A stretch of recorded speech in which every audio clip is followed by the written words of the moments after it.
What's going on, guys? About 4 years ago I come to tour this house.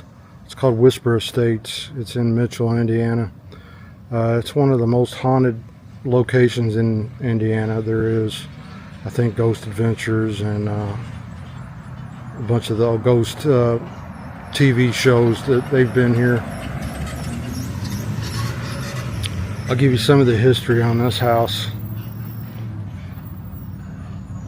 Whisper Estates was built in 1894. The earliest discovered records between 1899 and 1901. And it was owned by Dr. John and Jesse Gibbons. I'll give you the kind of the rundown.